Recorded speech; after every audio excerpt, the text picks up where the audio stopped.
이틀 연속으로 합동총회에 관한 이야기를 하게 됩니다. 어제 합동총회에서 생계형 이중직만 허용하고 나머지는 금지하기로 했다는 소식을 들었습니다. 이제 말로 말한 것이 아니라 명문화된 규칙이 생긴다고 말합니다. 그 직책으로는 공무원, 사업체 대표, 전임 교원, 정규직 직원이 들어갔습니다. 그러나 생계, 자비량, 목회 사유로 노회의 특별한 허락을 받은 자와 총회 인준신학교회 비상근, 비보직, 일주일간 9시간 이내 근무자와 지교회의 부설기관의 장은 제외한다고 했습니다. 지교회 부설기관의 장은 중대형 자립교회만 가질 수 있는 그런 유치원과 보호단체 그런 것들을 말하는데요. 작은 교회는 가질 수가 없는 상황이죠. 즉 이 법은 생계형으로 일을 해서 먹고 살려면 노회의 특별 허락을 받아라. 하지만 부설기관을 소유할 정도의 재력과 세력을 가진 교회 목사님들은 전과 같이 하면 됩니다. 라는 판결이지요. 특별 허락을 받기 위해서는 아마도 연봉과 수입을 모두 공개해야 될 것 같습니다. 교회 예산도 모두 공개를 해야 될 것 같죠. 이 이중직에 대한 소식을 듣고 우리 침례교단이 아니어서 다행인가 라는 생각을 해봤습니다. 그러면서도 만약에 우리 교단에서 이러한 결정이 났을 때에 나는 생계형이니까 괜찮나 싶으면서도 혹시라도 이중직의 월급의 10%를 총회에 내야 목사로 인정한다라는 말이 나오지 않을까라는 걱정도 들었습니다. 아마 부칙으로 생길지도 몰라요. 그냥 기도한 것은 주님 제발 이 법안이 다음 주에 있는 침례교 총회에는 나오지 않았으면 좋겠습니다라고 기도했습니다. 그런데 또 오늘 또 충격적인 이야기를 듣고 이제 화가 났습니다. 기독교 단체들의 설립 목적과 성격 그리고 목회자와 성도들과 신학도들을 포함한 젊은이들에게 어떤 영향을 미치고 있는지에 대한 성경적, 신학적, 사회적, 사상적, 교회적 뿌리와 흐름 그리고 영향력을 연구 검토하게 해달라는 합동 측 신학부에서 총회에 올린 청원 때문입니다. 사상 검증이 필요한 단체로는 기독교연구원 느헤미야, 교회개혁실천연대, 성서한국, 좋은교사운동, 청어람, 복음과 상황이었습니다. 그리고 세물결 플러스의 김요한 목사님의 지렁이의 기도를 이단으로 규정한다는 소식도 들려왔습니다. 저는 개인적으로 그 소식에 화가 많이 났습니다. 우선 사상을 연구하고 싶으면 혼자 연구하던가 청원까지 하고 있지? 라는 생각을 하면서 또한 그 연구를 한다는 명분으로 회의비가 1,000만 원, 연구비가 2천만 원, 연구자료 배부가 1,000만 원, 총 4천만 원의 예산을 요구하는 모습을 보았습니다. 회의하는데 1,000만 원이 듭니까?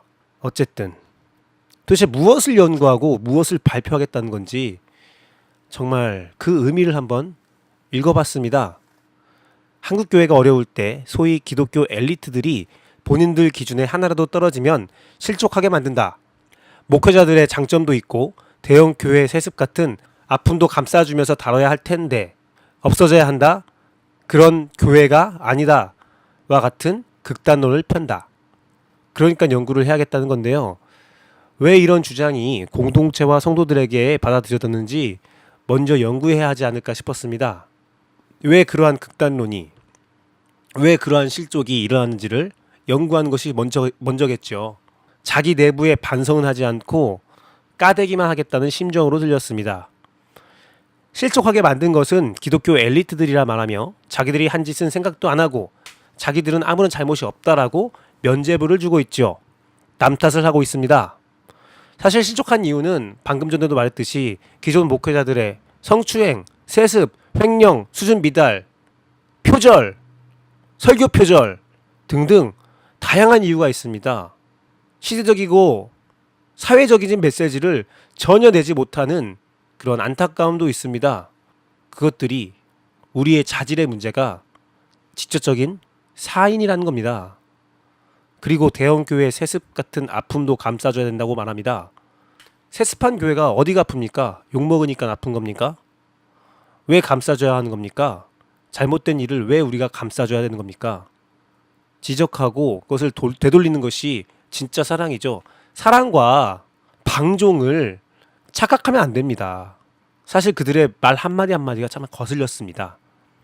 사실 제가 볼 때는 언급한 잔재들은 성경으로 돌아가고자 하며 성서적인 입장을 고수해왔고 성서의 삶을 현실의 삶에 옮기고자 노력한 분들이죠. 그런 기관들이죠. 그러다가 가끔 대형교회나 목회자들의 정횡에 대하여 과격한 발언을 하기도 했습니다. 하지만 성경에 쓰여있는 거짓 선지자의 모습을 보면서 없어져야 한다는 것이 뭐가 잘못입니까? 교회는 주는 그리스도시요 살아계신 하나님의 아들이라 고백하는 성도 한 사람인데 이상 야릇한 말을 하면서 집단화되어서 복의 그늘에 갇혀 정말 현실착오적인 하나님 중심적이지 않은 이야기들을 하고 행동을 하는 것들은 교회가 아니다라고 말하는 것이 뭐가 잘못입니까? 그러다가 문득 이런 주장을 펼치는 것이 신학부라는 사실에 소름 돋았습니다. 그들이 말하는 신학이 이 정도 수준이었구나. 그래서 그동안 잘못된 것들을 보고도 모른 척 했구나. 누가 봐도 자기 마음에 맞지 않은 말을 하면 이단으로 만들어버리겠다는 협박을 할 수 있는 거구나 라는 생각이 들었습니다. 제국들이 식민지를 우민화하여 정신을 말살합니다. 한국 기독교의 성도들의 우민화를 통해서 씨를 말리겠다는 예수 그리스도의 십자가 보혈에 그 정신을 말려버리겠다는 그런 이야기로 들리기까지 합니다. 참 두렵고 오싹한 일입니다. 그리하여서 자기들의 말을 잘 듣는 성도, 목회자, 기관만을 가지고 총회를 유지하겠다라는 거죠. 자신들이 하나님의 자리에 앉으려고 애를 쓴다는 생각이 들었습니다. 마치 대형교회 자기들을 반대하는 세력에 대해서는 모두 다 쳐내버리겠다는 뜻으로 보입니다. 사실 대형교회들은 자신들의 밥그릇을 더 늘리기 위해서 프랜차이즈로 성장했다는 생각이 들 때가 있습니다. 그 안에 고통받는 개척교회들, 정작 그들을 외면하지 않고 그들을 도왔던 것은 그들이 사상을 검증하겠다고 말했던 기관들입니다. 진정한 신앙에 대한 갈망함이 있는 사람들에게, 없는 시간을 쪼개면서까지 신학을 배우고자 하는 사람들에게 도움을 받을 수 있도록 연구하며 활동하는 기관들을 자기 마음에 안 드는 신학과 신앙관을 발제한다는 이유로 제동을 걸겠다는 것이죠. 온갖 좋은 말로 포장하지만 이런 엄긋 자체로 제동이 걸리고 그게 문제가 있대라는 소문을 내고 싶은 겁니다. 마치 정치적인 특검처럼 이슈를 만들어서 그들을 위축시키겠다는 것이죠. 정작 필요한 곳에 손을 내밀지 않고 필요한 곳의 아픔을 위로하지 않고 전혀 상관도 없었던 자들이 더 아프게 하면서 더 피해를 주면서 그 좋은 기관들을 검증하겠다니 정말 화가 났습니다. 정말 화가 나고 절망스럽고 실망스러웠던 하루죠. 저도 기독교와 목사님들을 욕하고 싶지 않습니다. 하지만 그 많은 똥볼을 차는 걸 보면서 칭문만을 할 수 없지 않습니까? 어쩌겠습니까? 말하고 또 입술에 회개를 해야죠. 제가 잘나서 이런 말 하고 다니는 거 아닙니다. 저도 똑같이 죄인입니다. 저도 잘 못하고 있어요. 능력 없습니다. 제가 잘났다고 말하는 거 아닙니다. 오해하지 마세요. 제발 우리 잘합시다. 인싸와 아싸, 기성세대와 신세대, 종교와 삶, 꿈과 현실을 이어주는 브릿지가 되고 싶습니다. 정통 기독교 방송의 꿈을 꾸고 있는 정통 기독교 제.R.침례교회 김규배 목사였고요. 오늘의 브릿지 시작하겠습니다.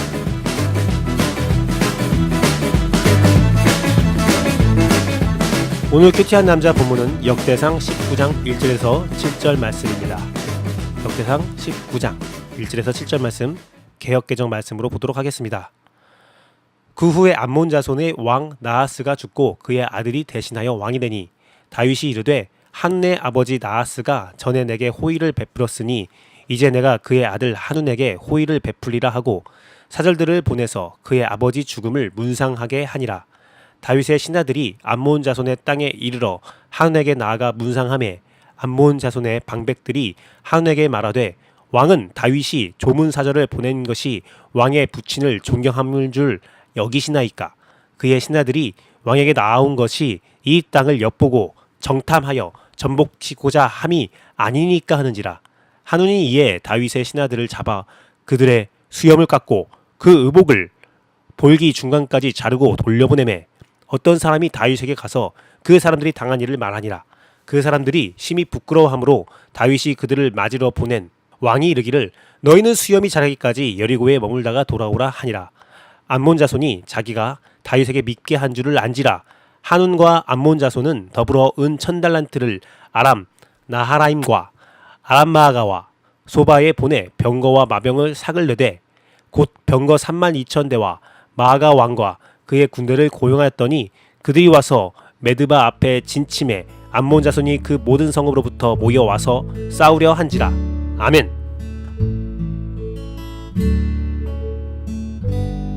회개가 그렇게 어렵냐? 암몬 왕 나하스가 죽자 다윗은 좋은 마음으로 조의를 표하며 사절단을 보냅니다. 그러나 그의 아들 한우는 이는 도시를 점탕하기 위해 다윗의 속임수라는 방백들의 조언을 듣고 사절단에게 모욕을 줍니다. 이후 한우는 자기가 실수한 것을 알고 용병들을 고용하여 다윗과 전쟁을 준비합니다. 한우의 처음 잘못은 실수였습니다. 잘못된 방백들의 잘못된 조언을 들은 것이죠.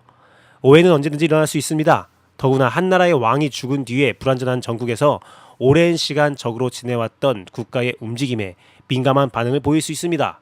하지만 실수를 인지했을 때 반응이 문제였습니다. 호미로 막을 것을 가래로 막는다는 말이 있습니다. 한운이 실수를 감지했을 때 그가 내릴 수 있는 결정은 실수를 인정하고 되돌리는 것입니다. 이를 신앙에서는 회개라고 하지요. 회개하여 돌이키면 끝나는 일에 한운은 군대를 모으고 더 큰 일을 준비합니다. 회개는 이렇게 힘든 일입니다. 회개할 때를 놓치는 역사적 과오는 언제나 있는 일이었습니다. 지금 당장 내 주변에도 엄청나게 일어나는 일이죠. 나의 삶에도 항상 일어나는 일입니다. 잘못을 감지한 순간 왠지 숨길 수 있을 것 같고 숨기고 이기고 넘어갈 수 있다고 생각합니다. 이 위기만 넘어가면 모든 것이 해결될 것 같다는 착각에 빠지게 됩니다. 네, 확실한 착각입니다. 멸망의 테크트리를 탄 것입니다. 이러한 함정에 오늘날 얼마나 많은 사람들이 빠져 살고 있는지, 나도 그러고 있지 않은지. 인간은 속여도 귀신은 속일 수 없다라는 말이 있죠. 귀신조차 속일 수 없는데 절대자이신 하나님은 더 말할 것도 없습니다. 하나님은 모든 것을 알고 보고 계십니다. 로마서에 보면 진노를 싼다는 표현이 나오지요. 그대로입니다. 하나님 앞에서 진노의 마일리지를 쌓지 마십시오. 진노의 마일리지를 없애는 유일한 방법은 회개임을 기억해야 합니다. 한에게는 분명한 기회가 있었습니다. 자신이 다윗에게 잘못을 범했다는 것을 인지했을 때 마땅한 외교적 절차를 통해 문제를 해결할 수 있었습니다. 그러나 더 큰 일을 저지르고 그는 멸망의 길을 걸어가게 됩니다. 회개가 그렇게 힘든 것입니다. 한우의 모습에서 저의 모습을 바라봅니다. 회개는 그렇게 힘듭니다. 회개하면 모든 것을 잃어버릴 것 같은 착각에 빠질 때가 있습니다. 그래서 자기가 가진 모든 것을 활용해 자신을 지키려 하지만 오히려 그것이 모든 것을 잃게 만드는 것임을 알아야 합니다. 잘못을 인지한 순간 회개해야 합니다. 기회를 놓치면 죄의 타성에 빠져 자신이 잘못을 하고 있는지도 모르는 상태가 되기도 합니다. 그럴 때는 정말 답이 없는 노답입니다. 하나님을 대적하고 더 큰 죄악을 준비하게 되기 때문입니다.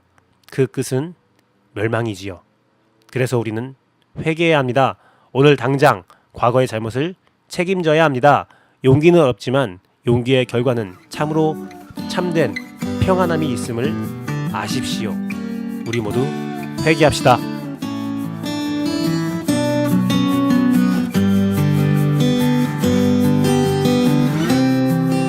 오늘의 한 줄의 명언은 저번 주부터 계속 이어지고 있는 맹자 부분을 보도록 하겠습니다. 맹자가 말했다. 사람들은 모두 남에게 차마 어쩌지 못하는 마음을 가지고 있다. 선왕들은 남에게 차마 어찌하지 못하는 마음으로 남에게 차마 어찌하지 못하는 정치를 펼쳤다. 남에게 차마 어찌하지 못하는 마음으로 남에게 차마 어찌하지 못하는 정치를 펼친다면 천하를 다스리는 것은 손바닥 위에 놓고 움직이는 것과 같다. 사람이라면 누구나 남에게 차마 어찌하지 못하는 마음을 가지고 있다고 말하는 까닭은 갑자기 어린아이가 우물로 들어가려는 것을 보게 되면 누구나 깜짝 놀라 측은한 마음을 가질 것이기 때문이다. 이것은 어린아이의 부모와 교분을 맺기 위해서도 아니고 동네 사람들과 부모들에게 칭찬을 받기 위해서도 아니고 잔인하다는 오명을 듣기 싫어서도 아니다. 이로 말미암아 본다면 남을 불쌍하게 여기는 마음, 측은지심이 없으면 사람이 아니고 불의를 부끄러워하고 미워하는 마음이 없으면 사람이 아니고 겸손하고 양보하는 마음이 없으면 사람이 아니며 옳고 그름을 판단하는 마음이 없으면 사람이 아니라. 측은지심은 인의 단서요, 수호지심은 의의 단서요, 사양지심은 예의 단서요, 시비지심은 지의 단서이다. 인간이 이 사단을 가지고 있는 것은 팔다리를 가지고 있는 것과 같다. 사단을 가지고 있으면서도 스스로 인의를 행할 수 없다고 말하는 자는 자신을 해하는 자요, 자기 군주가 인의를 행할 수 없다고 말하는 자는 군주를 해치는 자이다. 무릇 나에게 있는 사단을 끝까지 확충할 줄 안다면 마치 불이 처음 타오르고 샘물이 처음 나온 것과 같을 것이다. 참으로 이것을 확충할 줄 알면 좋게 사회를 보호하겠지만 확충할 줄 모른다면 부모를 섬기기에도 부족하다. 명문이네요. 명문. 오늘 고전에 대한 코멘트는 한 문장으로 끝내겠습니다. 사람이 먼저 되자 이것들아 입니다. 우리 먼저 사람이 됩시다. 어떤 직종, 어떤 지위를 떠나 진짜 사람이 됩시다. 네 가지 마음을 맹자는 말했지요. 측은지심, 수호지심, 사양지심, 시비지심. 그 네 가지 마음을 품어야 우리가 비로소 사람이 되는 것 같습니다. 성경도 이와 같은 것을 주장하지요. 사람은 사람다워야 합니다. 오늘은 여기까지 하겠습니다. 감사합니다.